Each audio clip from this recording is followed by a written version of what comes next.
Welcome to Hood Champion Boxing and Sports. In boxing, you find a way to win or you find a way to lose. Jaron Ennis will end careers. Yeah, I said it. I do believe that. If you disagree with me, well then, hold your horses and don't even think about taking it to the stupid. Listen, nobody wants to fight Jaron Boots Ennis. You know why? Because Jaron Boots Ennis is the real deal. We don't need to see Jaron Boots Ennis face Terrence Crawford. We don't need to see him face a guy like Yugas. We don't need to see him face a guy like Earl Spence. We don't need to see him face any of those guys for us to see that there's something special about the Bootser. Now, check this out. Fighters want career-high paydays, right? To face threats in the ring. Jaron Boots Ennis is a threat. And most fighters want those career high paydays to get in there with Jaron Boots Ennis, a guy like Jaron Boots Ennis. But check this out. Even when some of our favorite fighters were offered career high paydays, they turned down the fight. Now, there have been all kind of rumors about Jaron Boots Ennis and his team, lowballing fighters, $50,000, $60,000, $75,000. To that I say, I don't know how true it is, but I still feel pretty confident dropping a don't take it to the stupid on people. Now, continuing on, Jaron Boots Ennis, I do feel that he thinks he's a bit more of a star than he actually is. Don't get me wrong.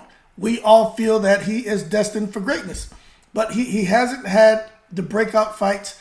His profile isn't that big. He hasn't had the huge platform yet to really make the world say, holy crap, who's this kid? All right? But he does have our attention, but not the world's attention. Now, and I think that's hurt him to a certain extent because he was trying to do things on his own like he was Tank Davis, like he was Devin Haney already. Hell, he ain't even Rolly Romero when it comes to the profile. Everyone knows Rolly. People know Rolly. More people know Rolly than they know Boots. But how about this if I tell you Keith Thurman and Boots were in deep negotiations? The rumor is Keith Thurman was pushing for like $10 to $12 million to fight Boots. Now we all know there's no $10 to $12 million on the table.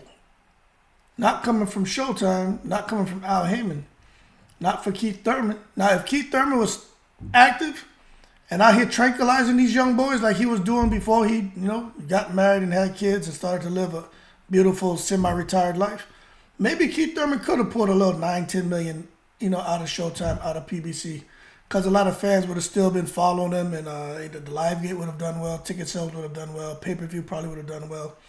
But when you're in action, missing in action, you can't come out there asking for that kind of money. So some people concluded that Keith Thurman put duck sauce on the fried rice. Now, something else that happened with a fighter, situations tantamount to Keith Thurman's situation with Boots Ennis, is word on the street is Cody Crowley wasn't offered no $50,000. Word is Cody Crowley was getting a career high, I believe it was $1.5 million, and he turned it down. Now remember, when I'm getting this information, I'm not getting it from Cody Crowley. I'm not getting it from Boots. They got a bunch of people posting bullshit out there on social media. So take what I give you with a grain of salt, because I am not the fly on the wall. I do not know. All I can do is read articles, listen to interviews like you all, and try to share what little information that I receive after I kind of sanitize it. But if there's any truth to Cody Crowley making a career high payday, whether it was $1.5 million, $750,000, whatever it was, I think Cody Crowley hurt himself because he took, if it's true that he was still getting a career high payday, even if it wasn't $1 million, I think he should have took the fight. But I do think Cody Crowley would lose to Jaron Boots Ennis. Next thing is I hear there's some trouble in paradise with trying to make a Boots Ennis Mario Barrios fight. All right, so that's another issue where it looked like Barrios wanted to get himself a little $3-4 million, closer to $4 million for that fight against Boots. Now, if you didn't know, now this I know for a fact what I'm about to tell you. because I'm out here in that area where Mario Barrios likes to hang around and he has family. I was at a boxing gym and I was talking to, no, I wasn't not at this boxing gym. The guy was coming into my house to change out the filters. We have a water filtration system, man. So he was coming to change out the filters, man, because we have it's for alkaline water. And we were talking, and he trains kids. He's involved in boxing, and he knows Mario Barrios. He knows his family, and he was telling me. I talked about this in the video about I don't know, the same time with Taker just fought Barrios. I talked about this, but he told me that Mario Barrios made like close to 2.5, 3 million, maybe more, to fight Tank Davis. I was like, really? He was like, yeah. He was like, he made a lot of money. That's why he took the fight, the rehydration clause and everything. So my thing is, Mario Barrios made that kind of money fighting Tank. 2 to 3 million, right?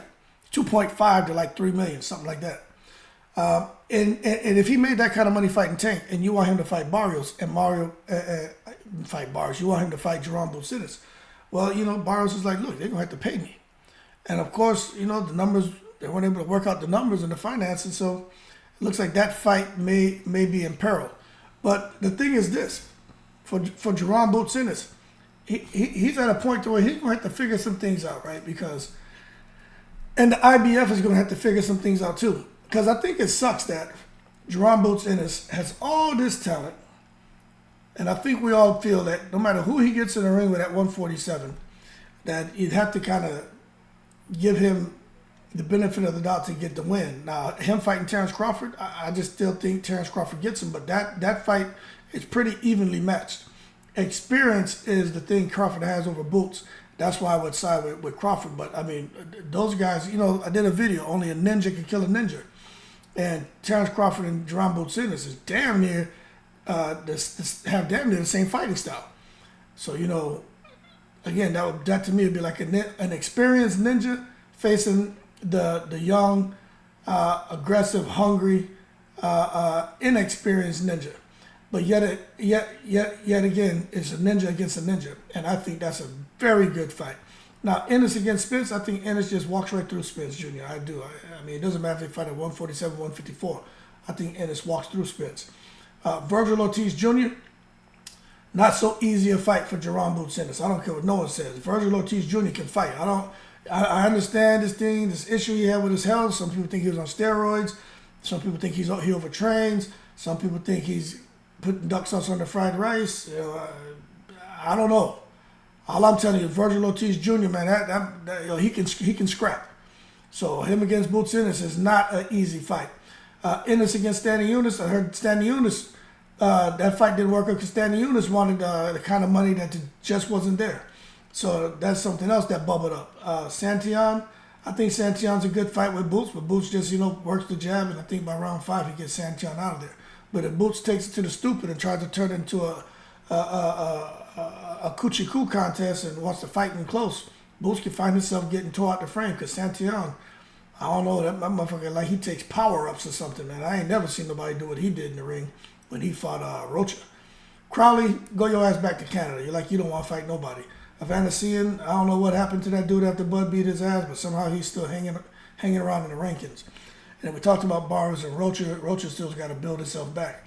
But the problem is in the IBF and Boots' next fight, since he couldn't make that fight with Barrios, looks like that's not going to happen. Cody Crowley obviously doesn't want to fight him. Santillan would be next because when you look at Boots Ennis where he's at in the IBF, you got vacant, number 1 vacant, number 2 vacant, then the 3 and 4. The 3 is Crowley, 4 is Santillan. 5 is Earl Spence Jr., who we know is not fighting. Then number 6 is a Japanese fighter, Jin Sasaki. And number 7 is Karen Chikadzian, who got beat by Roman, that Boots fought and beat him already. And then you got Roman Villa, who Boots fought. Then Harry Scarf, somebody from the UK. Then Iko Esserman from the UK.